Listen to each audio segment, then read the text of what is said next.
you know? Well, I've been in Fort Mill. I've been in Fort Million all my life. I've been here 35 years. I've seen a lot of good things. I've seen some not so good things. I remember when Fort Mill was a very close-knit community. It's grown tremendously throughout the years, especially the past decade and a half. When I went to school, there was one elementary school, one middle school, one high school, 748 people.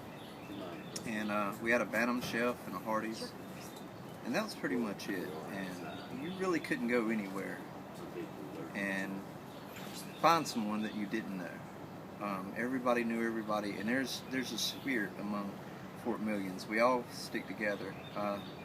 In later years, it grew up really quick. Baxter and Tuckakay expanding their limits. Beautiful place. Growth and development. It's a wonderful place for kids to go to school. Wonderful place to raise a family. Just in general, wonderful place to live. So just because we have a lot of other places to go, and you may not see people you know like you did, it's still a wonderful place. Smiling faces, and Fort Mill is a place that I can say with confidence that I really enjoyed spending my life in Fort Mill, and really have no ambition to leave. It's a place I've been all my life. It's where my family was, and it's just a wonderful place. It really is. And out here, this is just a stepping stone. We're still in Fort Mill. Things are going to get better. It's a transitional period. We go from things that are not so great, try to improve our situation, and living out here, you know, a lot of people only find happiness in material things, and that's a false happiness.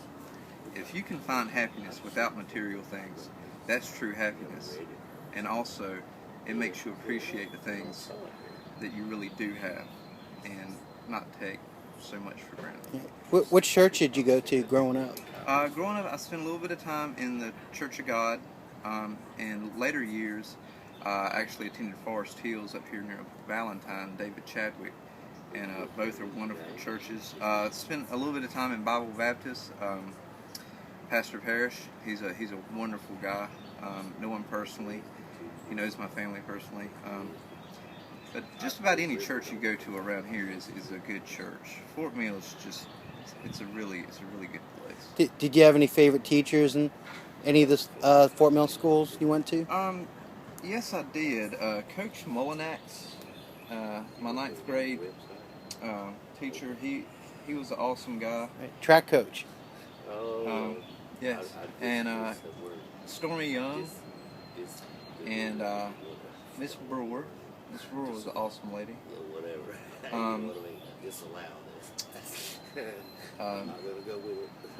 All of them were good teachers, really. Miss Melton, Miss Cook, Miss Bryant. Did you do any activity, sports or band or anything like that? I played in the band. I played in the marching band. I got in the 6th grade and stayed throughout the rest of my scholastic time. Who was your band director? It was Mr. Rhodes, and Mr. Godby was over the woodwinds. Now, I would have been class of 96, so I don't know if they're still active or not in the Fort Mill school system. But awesome band director. Fort Mill has the best band on the globe. I'm convinced that we are the baddest band. Football team, I'd like to say that we are. Some people would beg to differ, but as far as the band goes, Fort Mill's undisputed. And he always taught us to give 110%.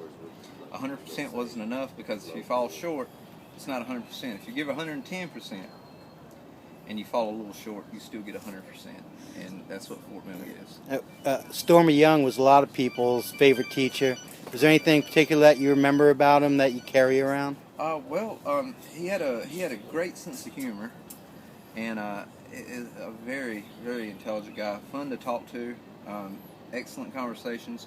And not only a teacher of mine, I heard about him years before. I actually was his student because my mom had him as a teacher as well. But very cool guy, great listener, just awesome guy.